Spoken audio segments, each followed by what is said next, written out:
Let's discuss my capsule wardrobe for the late 1840s.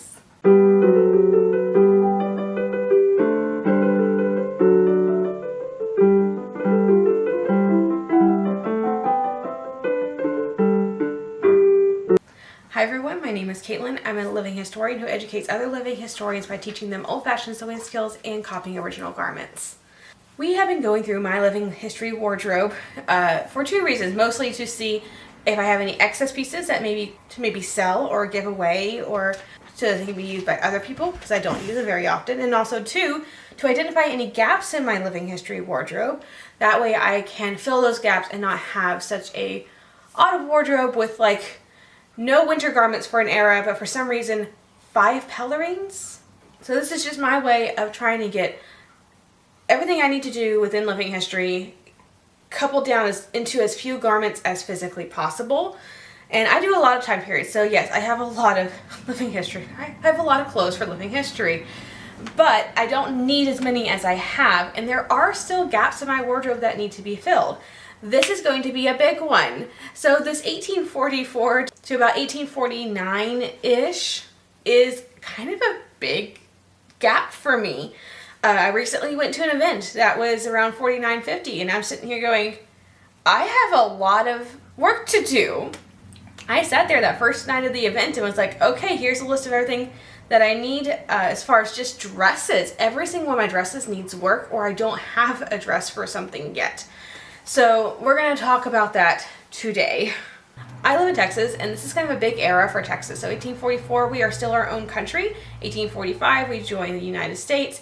And then there's the Mexican-American War, which sort of takes place on our soil, a little bit further south, but kind of in our area. And then we have, Texas and the antebellum South. And so this is kind of a big time period that we are starting to have a lot of events to do in this time period. So I want to make sure that my wardrobe is good for this era. My husband and I both enjoy the Mexican-American War time frame in terms of clothing, in terms of the events that we have access to. And so we do want to make sure that we are fully prepared for this time period. So this is going to be a bigger focus of mine. It also just so happens to coincide with the fact that we are doing the Improve Your Impression series for about 1843 to 1852. So this is actually going to be really nice for us because we're kind of doing an entire year just on the 1840s, which was not planned, but I'll take it. Now for me, all of my 1840s things have to be 100% hand sewn. Now I do know several very good living historians who do machine sewn interiors and then hand sewn exteriors, either for time purposes or cost purposes if they're purchasing things, because hand sewn entirely, it can get expensive. Now I have a slight tendency to undress myself for the public while doing living history in third person. I would never do it in first person, because if you're in character undressing yourself, that's something totally different than if you're just having a conversation with a lady and she's like, I've never seen a corset. Like, what does a corset look like? I'm like, oh, okay, let's show you what a corset looks like. When you're in third person, you can do that. When you're in first person, you can't. I mean, you can. Would not be very family friendly, and you probably wouldn't be invited back to that site again. So, yeah, third person only. I do have a tendency to undress myself. And so, because people see the interiors of my dresses, they need to be completely correct as well. Although, I did learn at Fort Martin Scott the other week, I think this was 2 weeks ago, that I can't undress myself in a back closing dress, and the majority of my 1840s clothes are back closing dresses. So, I guess there's a plus. I get to stay dressed. My short little T-Rex arms can't reach back there, so, I get to stay dressed for this time period. But because of my slight tendencies, I do have to hold myself to a higher standard than your average person, just because I do have a tendency to undress myself or to show off the layers in my skirts or whatever. Now, I do a lot of working class in this time period, or at least I plan to do a lot of working class in this time period. So hiking up my skirts and pinning them back, you're seeing my petticoats, you're seeing the insides of my dresses, and I just need to make sure that those are right as well. In fact, speaking of my impression necessarily, some eras I do everything from extremely poor to extremely wealthy. This is not one of those time periods. What I'm doing right now, and what I figure I will probably likely continue to do, is more lower ranking officer's wife, because that's what my husband tends to portray. And so that means that I need to present to society like I have decent clothes and a decent amount of money, but I don't actually have money because the Army doesn't pay us very well. So it's more about appearing very respectable, but doing it in as few pieces as possible, which is kind of what I'm doing now. So I'm actually meshing living history within my modern life pretty well at this point. So the wardrobe needs to have nice pieces, but perhaps fewer of them, and that are cheaper and a lot more practical than maybe other people's garments. So let's start with footwear. If you've been around here for any of these capsule wardrobe videos, you know I have lots of stockings. I have so many stockings. I have 4 pair of white cotton stockings, 2 pair of colored cotton stockings, 2 pair of clock silk stockings, 2 pair of black silk stockings, and a pair of light wool stockings, and 2 pair of heavy wool stockings. So there's a lot of stockings. Now, a few of those white cotton pair are on their last leg. They're about to be too worn for use, so those will be going in the scrap bin very soon. I'm just waiting for it. And I can go buy new ones. There's a couple of them I don't like how they don't go up as high on my leg as they ought to. There's a few more that I just don't like the weave or the feel of them specifically. So I think when those are I think we're gonna get better quality stockings this time around. Although the last ones I've had some of those stockings since I first began 12, 13, 14 years ago. So they've lasted me a long time, but I think I can do better. Now, ideally, I would get a Victorian, stocking knitter, but I've not seen any of those come up for sale for a price I'm willing to pay. So if anyone knows where I can find one of those that actually works, I would love to start making my own stockings, and then also be able to sell stockings on the side. But it's going to have to be with a stocking knitter. A little stocking knitting machine. Even if it's from the 1880s or 1890s, I don't care. Stockings don't really change. I can use 1840s materials and use an 1890s stocking machine, as long as it takes the the really fine threads and not the bulky yarn weights. That's kind of what I need. And then there are garters. So I have 2 pair of knitted garters that come from heritage breed sheep, and they are dyed naturally with things like cochineal and indigo, that sort of thing. So then I have 1 pair of fancy needlework garters that have silk ribbons attached, and then I have a pair that is my wedding garters actually, which are the elasticized spring steel garters. And those are my very fancy wear. So I probably won't be wearing a lot of those for living history. I did wear them 1 weekend ago from filming because I was wearing my beetle wing dress, which is a very fancy dress. And so I wore my wedding garters because those are the fanciest garters I have for this time period. But I am doing pretty well with garters. Those, mostly the 3. So the needlework and then the 2 knitted ones, I'm good with those. I really don't need any more than those. And then for shoes, which is a problem for me. So I have a black pair of cotton sateen American Duchess slippers, which do work for like dancing and such. And I have a white leather pair, but those are from Amazon Dry Goods. Again, also for dancing. I wore those this last weekend. And those are the only real good shoes that I have right now that are perfectly wearable. So I have 2 pair of the American Duchess Elizas. The dog got hold of one of the brown ones, and so there's like a giant hole in the toe that I have not had the chance to mend, and that maybe one day I will. And then I have the black pair, which is starting, because I walk on the outsides of my feet. If you haven't been here before, I walk on the outsides of my feet. So there's lots of worn areas on the outsides of those shoes. And I did wear those last weekend and the weekend before for day wear, but I really shouldn't be because I need to be patching them before I wear them anymore. So technically, they're out of commission until I fix them. We're going to have a whole day where I just fix shoes because my mending box right now, or my mending basket, is primarily footwear. But I also don't like mending footwear, which is why it's accumulated.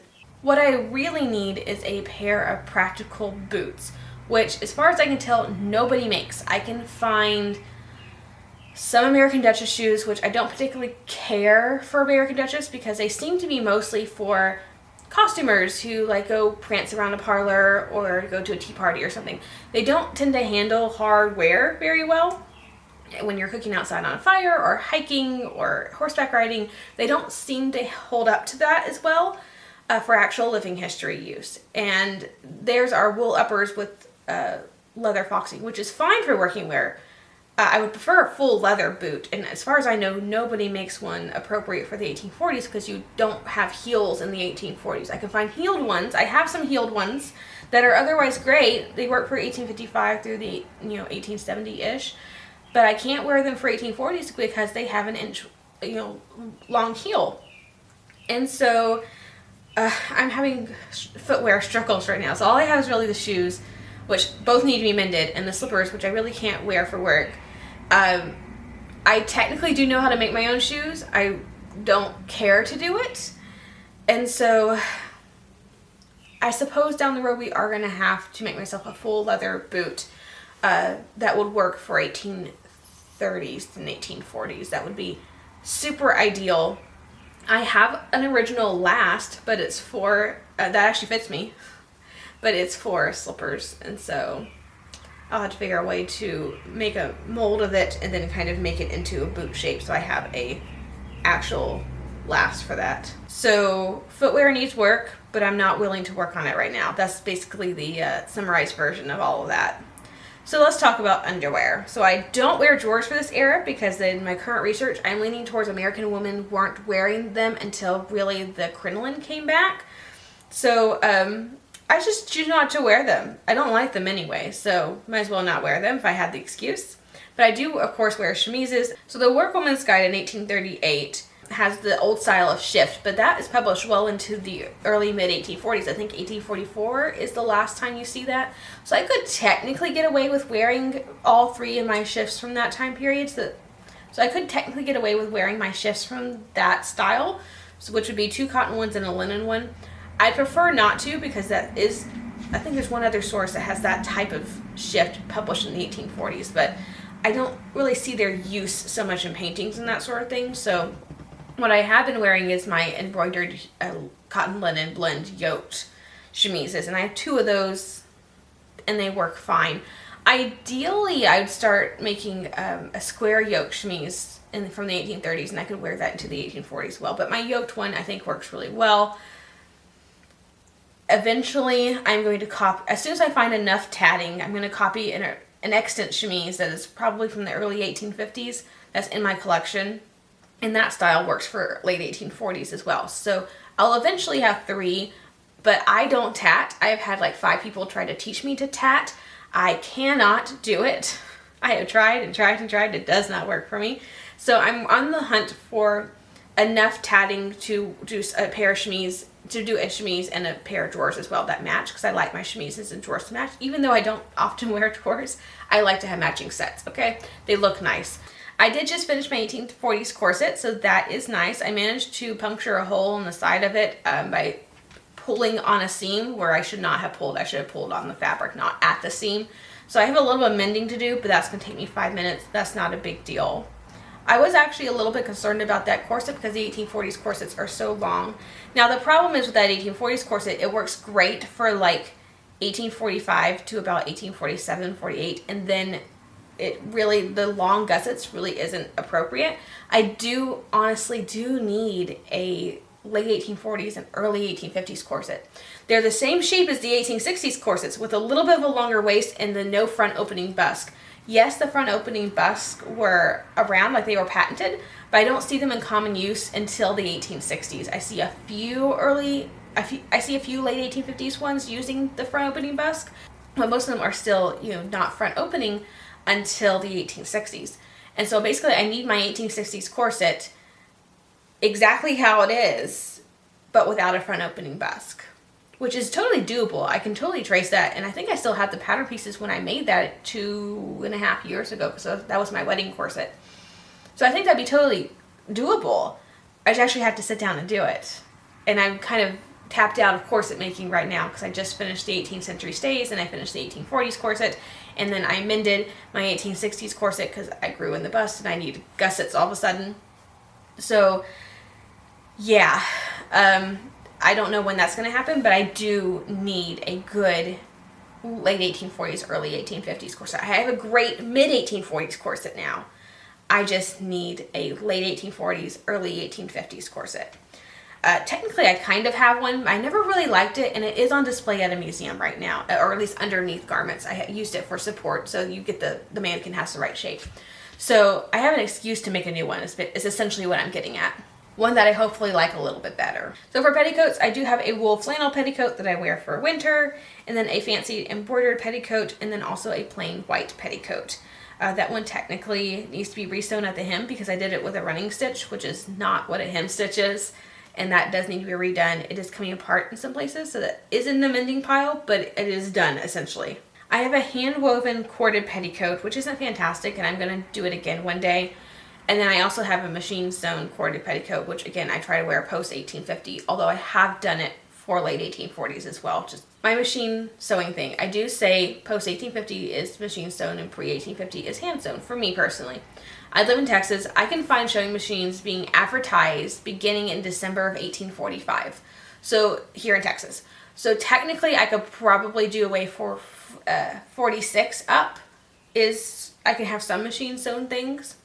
Whether or not they were actually around, just because they're advertised doesn't mean anyone is buying them. I do know of a family who bought, I do know of a family in Texas who bought a sewing machine in 47. So I can get away with it then. And most of my 1840s, this time frame stuff, it's going to be like 46 to like 49. So I will occasionally break out that particular corded petticoat. I would just prefer the hand sewn one. And one day, again, we're going to redo that one entirely because I do need to do that with the proper loom this time. And then for skirt supports, I do have a plain petticoat and a tucked petticoat that go over the corded petticoats. Those are fantastic. The tucked one actually has pockets built into it as per the Workwoman's Guide. But I also do have separate pockets that are on tapes or ties. I have two pairs. I have a pair that is two pockets on a single tie, and then I have two separate pockets that I can tie if I want both or if I just want one, either one. Those are smaller pockets. I don't tend to wear those as much, so I might actually get rid of them. I don't have them on my spreadsheet because I figured I probably should get rid of them.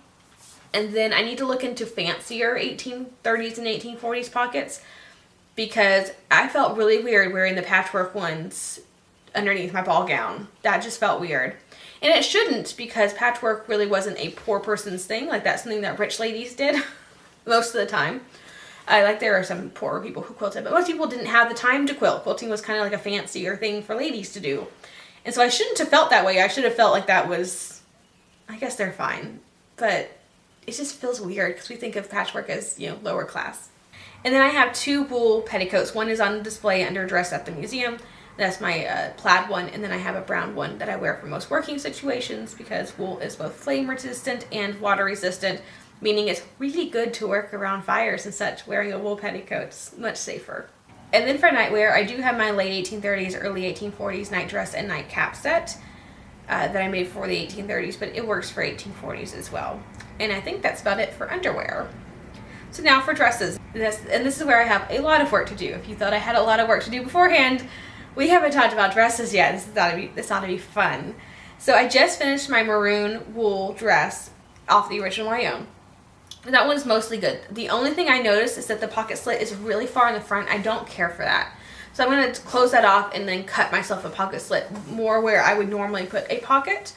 And then it should take me like 10 minutes, and then that dress is fine. It fits well. It looks nice. That's probably going to be my best dress for 1840s. Then there are the other dresses. So I made two cotton print dresses basically at the same time several years ago. It was probably 5 or 6 years ago, before I really started studying originals more, and I was relying more on patterns to tell me what to do and to help me with the steps, which is a really bad idea. So I chose a truly Victorian pattern because that at the time was considered one of the best patterns for 1845. I do not recommend that pattern line for living historians. It is very much a costume pattern. There are not historically accurate techniques on the inside. The waist is far too long. That waist, when I had the pattern piece held up to here, that fan front, went almost to my knee. It was 4 inches short of my knee, which is not where your bodice should end. So it's drafted for extremely long-waisted person. And I'm not a short-waisted person. I'm an average-waisted person. But so back when I made those dresses, I did take several inches off the waist, but there's still more inches that need to be taken off. Which is honestly okay, because I did just about everything wrong, and except for I did hand sew them. So I got to take all that out. But I did it mostly wrong, so it does need to be redone anyway. So I made myself a list at this event with everything that needs to happen with my dresses. So while at that 1840s event, just to make sure that I knew what I needed to do. So for the green dress, starting with the skirt, I need to take out the skirt because I need to rebalance it. It's a back closing dress, so that front point, I shouldn't have my I shouldn't have my skirt going across my waist and then having a fan front just like lay over top. You would balance your skirt to where you can attach it all the way down to the point. So I have to take out all the gauging. I have to re-iron it. I have to balance the skirt, re-gauge the skirt. The pocket slits are too low down. I prefer them higher up, so I'm just going to put them about 3 inches higher, which should be super easy. I didn't face the skirt, I hemmed it, which is fine and it's fine with that self fabric hem. It would be unusual, but it is fine. I'm going to take a look at the stitching. If I did a bad running stitch, I'm probably going to take the whole thing out, just take out the excess at the balancing and then face it. But if I did it correctly, then we'll just leave it there. I don't remember looking at that, unfortunately. I also, this would not necessarily be period, but I want to whip the selvages to hide the modern selvage because I do so much work with my skirts pinned up. My husband noticed several times that the modern selvage of the fabric was showing. And so I either need to take out the skirt seams and take out that selvage and then just finish the side seams, or I just need to whip it over. And I don't know what I'm going to do yet, but I just need to hide the modern selvages is essentially what I'm getting at, just because I do so much work where my skirts are pinned back and we don't need to be seeing the modern selvages.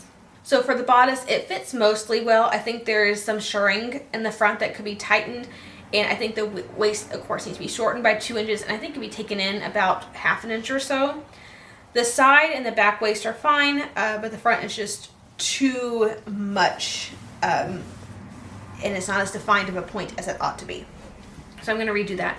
While I'm there, I'm going to redo all my piping. I was using a piping cord that was much larger than what we see on originals, so I'm going to take that out, redo all the piping, which is fine because I'm already redoing the waist, and I'm going to go ahead and cut down the neckline because the neckline goes up to my throat, which is fine. Like, that's perfectly period. But because I do so much work in that dress, I want a lower cut gown because most of the working class dresses that I see are lower cut and you fill it in with a kerchief. That just is something I noticed. And so when I did my study on period images for this time period, I noticed that a lot of the working class women had that lower neckline, and a lot of the wealthier ladies had the throat or the neckline to the throat. So since I'm already redoing the piping, I'm already redoing the rest of the bodice, I may as well go ahead and change that to make myself more comfortable. And it's period, so that's just a personal preference. It's not me taking it out because it's incorrect. That would just be me possibly... At this point, I'm just going to say that I bought this second hand and it doesn't fit me, so I'm going to do a here's how you remake an entire dress to your preferences video. That's what that whole video is going to be about, which actually should be coming out, I think, next month, because I had an event I need to wear it at next week, so I'm going to go ahead and get it done. I moved videos around because that's the dress I'm probably going to end up wearing. Also, I made a mistake due to the pattern. I did not cut the sleeves on the bias. You need the bias on those tight sleeves just to be able to move and function as a human being, especially when you're doing labor. So bias sleeves are very, very important, and I need to redo those. I bought an extra yard of fabric. There was one place, because this fabric's been out of print. I found one place, and it had 1.5 yards left, and so I purchased it, and it's on the way. So hopefully that gets here in time for me to redo the dress by next week. I'm going to have to entirely retake out a hand-sewn dress and entirely re-hand sew it in a week. It ought to be a lot of fun. And I'm also just kind of looking at originals right now, deciding, do I want to add like a cap sleeve? Like, what are my options here? Since I'm redoing the entire dress anyway, I might as well make it to where I really like it. Now that I've studied originals, I know what I can do now. I have originals I can actually look at as far as the construction goes. Now I'm looking at what else can I do with this, because I want to actually like my wardrobe. Now for my chevron dress, I want to cut down the neckline again to match an original. So this time I'm matching an original dress. There's an original dress with a very similar print. It's probably wool, not cotton, just because I'm looking at the way that fabric is laying on the original going, that looks a little bit more like wool. But I really want to copy that particular dress. So I need to cut down the neckline a little bit. And again, I live in Texas. It's hot. I kind of like the lower necklines anyway. And I always have to cut down my necklines a little bit anyway. If my necklines ever look a little bit wider, it's because I have this thing where I cannot have anything at my throat. It makes me feel like I'm suffocating. So that's why in modern wear, I wear V-necks. That's why with a lot of my period dresses, you'll see them come down to a slight V, which is totally period. Some dresses did that, but it wasn't the most common. And with anything that is super tight, I loosen my neckline a little bit, which the V-neck is more correct than loosening the neckline. But I physically cannot have anything here. So I'm all for lowering all my necklines. This is fine for me. So like the green dress, the pocket slits are also too low, and I'm going to need to raise them up a little bit. The sleeve fit was a bit off, and of course also redoing the piping because I used too large of a cord. The waist needs to be fixed only because the V is too low and too long, so it's kind of like the other one. I just need to cut down the waist a little bit, and I can amend that. However, the skirt is already balanced, and it's actually pleated. I think due to my research, I think it does need to be gauged since it's cotton. I'm going to look at the original, and then I can make the decision because a lot of period wools are very similar to modern day cottons.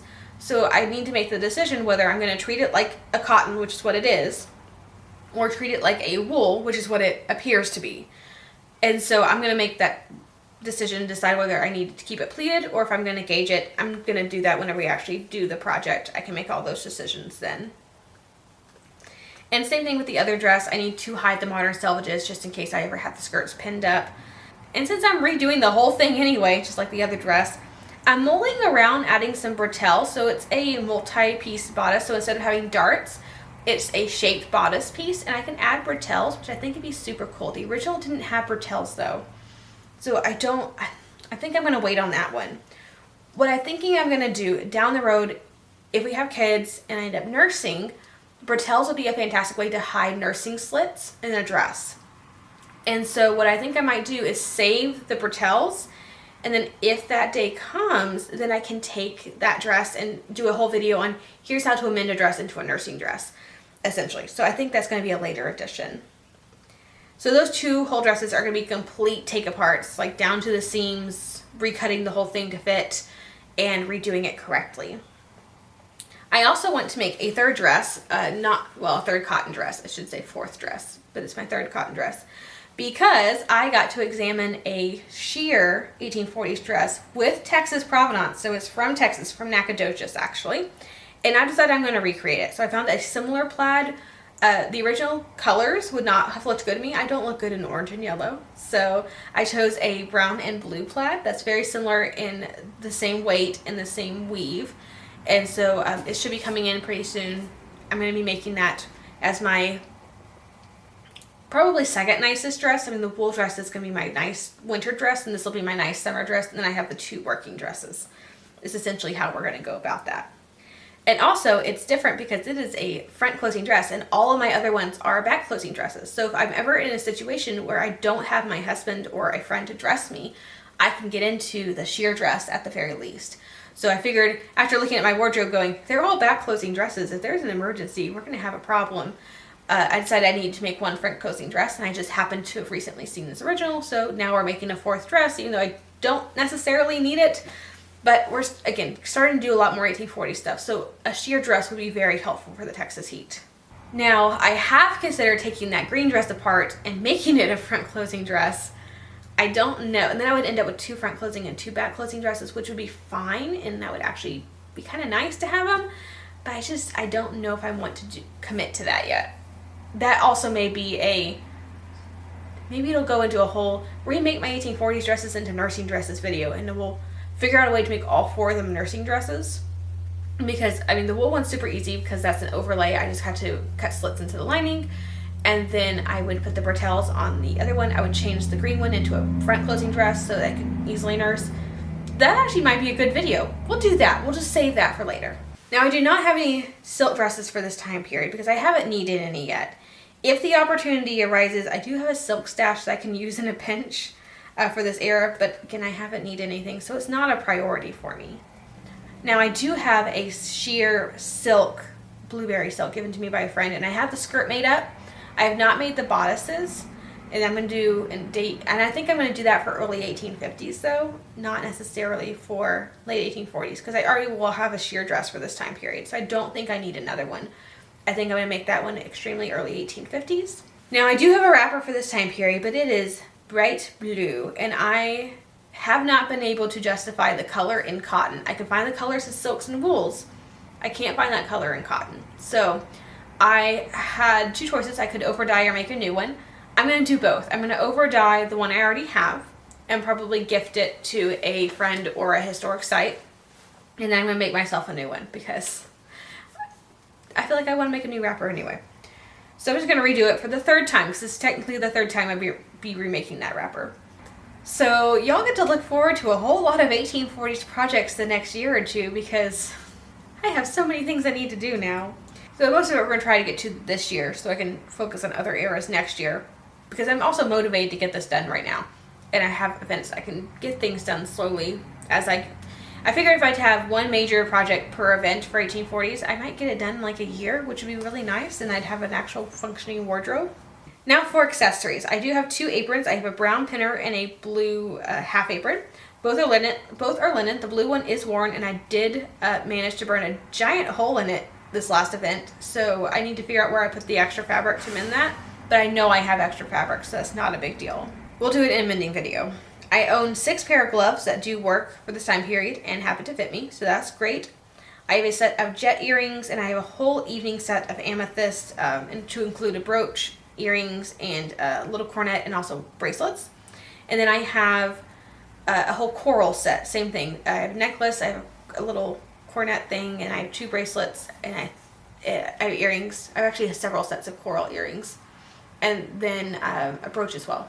And then there are a couple of brooches that I have that are both original, and I have some reproduction that I have matched to 1840s photographs. They tend to be smaller in the 1840s than in the 1850s and 1860s, so a lot of my smaller ones I think are going to work for this time period. I need to look at some more photographs, but I can document the little gold hoop earrings to the early 1850s, and if I can push them a little bit further, I do have a set of those, and that would be a really fun earring set, but I will have to double check that. For pocket watches, I do have a reproduction 18th century pocket watch and a nice long watch chain, but I am on the lookout again for an original ladies pocket watch with a nice long chain that I can use for like 1830s through the 1860s.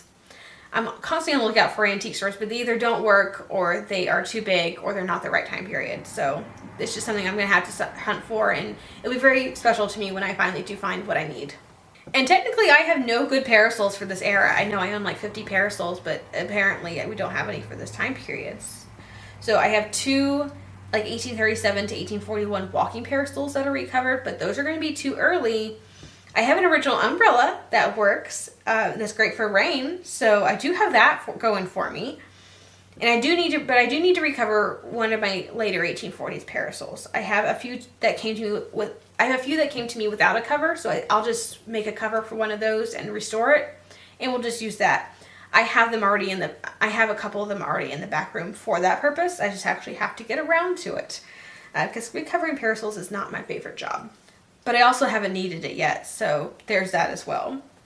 I have a lot of kerchiefs. I have plaid kerchiefs, I have striped kerchiefs, I have plain kerchiefs, I have print kerchiefs, one of which has candle wax all over it, so I just need to fix it. And then one I need to sew together. But again, those are easy fixes. I have 2 pair of working cuffs to put over my dress cuffs so they don't get splashed on.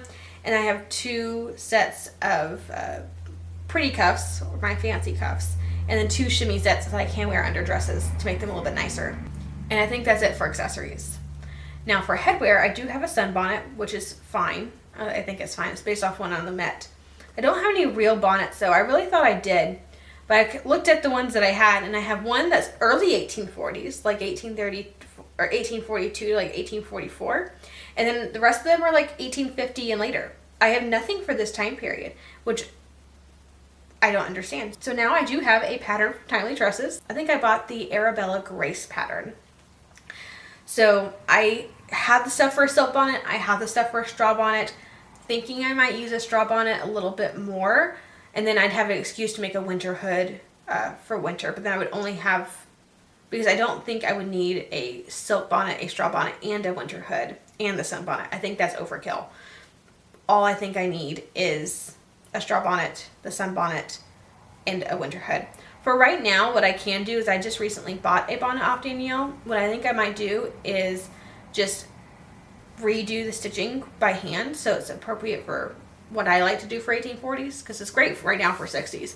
But if I did it by hand, it'd be fantastic. I think it's the right shape. I'll have to go back and look at it. But it's a sheer white sunbonnet, which would be very nice for like working class, but nicer working class. And so I think that'd be my go-to for next week. It'll be a really easy fix, so I don't have to actually make myself a full bonnet before then.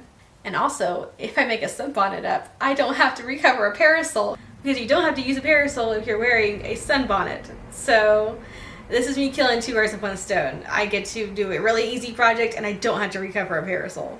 So that's the reason I'm doing that. I also do have 2 cats from the Workwoman's Guide, but I need to make a 3rd cap in the coming months. So that's it for headwear. I think I am. And so finally, for outerwear, I have 3 shawls I can wear for this time period. I have a brown jacquard that is lined and faced with a black silk. I have a red wool shawl that is edged with fur. And then I have a plaid fringe shawl. I have a purple shawl as well, but I'm going to recut that down and I'm going to make kids' clothes out of it. I have so many shawls and I can only use 1 shawl at a time. And I like to have a spare or 2 because there's always a child that needs wrapping up. And there's always a new person to living history who doesn't have all the clothes yet, who needs something to be warm. So I like to have a couple of extra, but I don't need like 5 of them. So I think the one I would use least would be the purple one, and I can cut that down to kids' clothes super easy. I also have a brown wool cloak that will work for this time period, and it has a usable hood. It's not very flattering, but it's usable. And then I also do have a rain hood that's made of waterproof silk. I need to re-dye it because it is bright pink, and oiled silk really came in like dull colors. It was like black, gray, and brown, I think. So I'm gonna have to re-dye it and then probably re-waterproof it. If it doesn't dye because of the waterproofing, I'm gonna have to dismantle it and find new silk or something and redo it entirely, which I'd rather not do. But that is about it. So that is my 1844 to 1849 wardrobe. I have a lot of work ahead of me. This is a time period that I started to do several years ago. And then I just never went to any events, and so I stopped working on it. And then now there's just so much to do now that we really want to start working in this time period. So I'm glad I wrote it all down, and I'm glad we're doing this video now so that I know what I need to do. And now there's a sheet in the spreadsheet for this time period, which I will now show you. So I do color code everything. Green means that a project is good to go and that's ready to wear. Yellow means that I either need to mend it, fix it, or finish it. And then red means that I need to purchase something for it or that I have not started the project. And there is a lot of red and yellow for this era. There is quite a bit. I have a lot to do.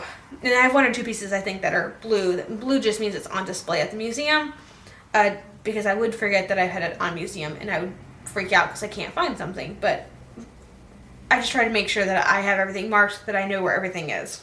But I think that's about it for today. I hope if you've enjoyed the video, please like it, subscribe to the channel, click that little bell notification so you're notified anytime I upload a new video.